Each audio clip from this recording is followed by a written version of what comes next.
Hatchet by Paulsen, Chapter 4. The memory was like a knife cutting into him, slicing deep into him with hate. The secret. He had been riding his 10-speed with a friend named Terry. They had been taking a run on a bike trail and decided to come back a different way, a way that took them past the Amber Mall. Brian remembered everything in incredible detail. Remembered the time on the bank clock in the mall, flashing 3:31, then the temperature, 82, and the date. All the numbers were part of the memory. All of his life was part of the memory. Terry had just turned to smile at him about something, and Brian looked over Terry's head and saw her, his mother. She was sitting in a station wagon, a strange wagon. He saw her, and she did not see him. Brian was going to wave or call out, but something stopped him. There was a man in the car. Short, blonde hair, the man had, wearing some kind of white pullover tennis shirt.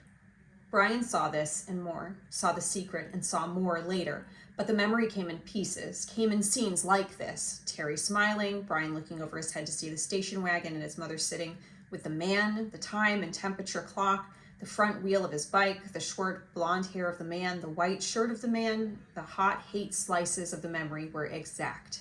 The secret. Brian opened his eyes and screamed. For seconds he did not know where he was, only that the crash was still happening and he was going to die, and he screamed until his breath was gone.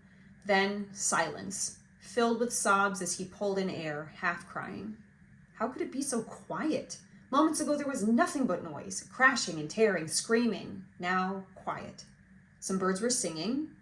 How could birds be singing? His legs felt wet and he raised up on his hands and looked back down at them. They were in the lake. Strange. They went down into the water. He tried to move, but pain hammered into him and made his breath shorten into gasps, and he stopped, his legs still in the water. Pain, memory. He turned again, and sun came across the water. Late sun cut into his eyes and made him turn away. It was over then? The crash? He was alive? The crash is over, and I am alive, he thought. Then his eyes closed and he lowered his head for minutes that seemed longer. When he opened them again, it was evening and some of the sharp pain had abated. There were many dull aches and the crash came back to him fully. Into the trees and out onto the lake, the plane had crashed and sunk in the lake, and he had somehow pulled free. He raised himself and crawled out of the water, grunting with the pain of movement. His legs were on fire and his forehead felt as if somebody had been pounding on it with a hammer, but he could move. He pulled his legs out of the lake and crawled on his hands and knees until he was away from the wet, soft shore and near a small stand of brush of some kind. Then he went down, only this time to rest, to save something of himself. He lay on his side and put his head on his arm and closed his eyes because that was all he could do now, all he could think of being able to do. He closed his eyes and slept, dreamless, deep, and down. There was almost no light when he opened his eyes again. The darkness of night was thick, and for a moment he began to panic again. To see, he thought, to see is everything, and he could not see. But he turned his head without moving his body and saw that across the lake the sky was a light gray, that the sun was starting to come up, and he remembered that it had been evening when he went to sleep. Must be morning now, he mumbled it, almost in a hoarse whisper. As the thickness of sleep left him, the world came back. He was still in pain, all over pain. His legs were cramped and drawn up, tight and aching, and his back hurt when he tried to move. Worst was a keen throbbing in his head that pulsed with every beat of his heart. It seemed that the whole crash had happened to his head. He rolled on his back and felt his sides and his legs, moving things slowly. He rubbed his arms. Nothing seemed to be shattered or even sprained all that badly. When he was 9, he had plowed his small dirt bike into a parked car and broken his ankle, had to wear a cast for 8 weeks, and there was nothing now like that. Nothing broken, just battered around a bit. His forehead felt massively swollen to the touch, almost like a mound out over his eyes, and it was so tender that when his fingers grazed it, he nearly cried. But there was nothing he could do about it, and, like the rest of him, it seemed to be bruised more than broken. I'm alive, he thought. I'm alive.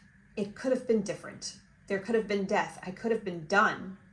Like the pilot, he thought suddenly. The pilot in the plane, down in the water. Down into the water, down into the blue water strapped in the seat.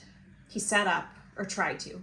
The first time he fell back, but on the second attempt, grunting with the effort, he managed to come to a sitting position and scrunched sideways until his back was against a small tree where he sat facing the lake, watching the sky get lighter and lighter with the coming dawn. His clothes were wet and clammy, and there was a faint chill. He pulled the torn remnants of his windbreaker, pieces really, around his shoulders and tried to hold what heat his body could find.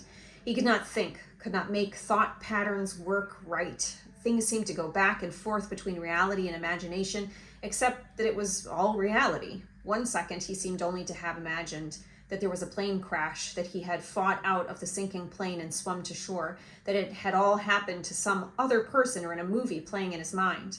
Then he could feel his clothes, wet and cold, and his forehead would slash a pain through his thoughts, and he would know it was real, that it had really happened. But all in a haze world. So he sat and stared at the lake, felt the pain come and go in waves, and watched the sun come over the end of the lake. It took an hour, perhaps 2. He could not measure time yet and didn't care for the sun to get halfway up. But with it came some warmth, small bits of it at first, and with the heat came clouds of insects, thick, swarming hordes of mosquitoes that flocked to his body, made a living coat on his exposed skin, clogged his nostrils when he inhaled, poured into his mouth when he opened it to take a breath. It was not possibly believable, not this. He had come through the crash, but the insects were not possible. He coughed them up, spat them out, sneezed them out, closed his eyes and kept brushing his face, slapping and crushing them by the dozens, by the hundreds. But as soon as he cleared a place, as soon as he killed them, more came, thick, whining, buzzing masses of them. Mosquitoes and some small black flies he had never seen before, all biting, chewing, taking from him. In moments his eyes were swollen shut and his face was puffy and brown to match his battered forehead. He pulled the torn pieces of his windbreaker over his head and tried to shelter in it, but the jacket was full of rips and it didn't work. In desperation, he pulled his t-shirt up to cover his face, but that exposed the skin of his lower back, and the mosquitoes and flies attacked the new soft flesh of his back so viciously that he pulled the shirt down.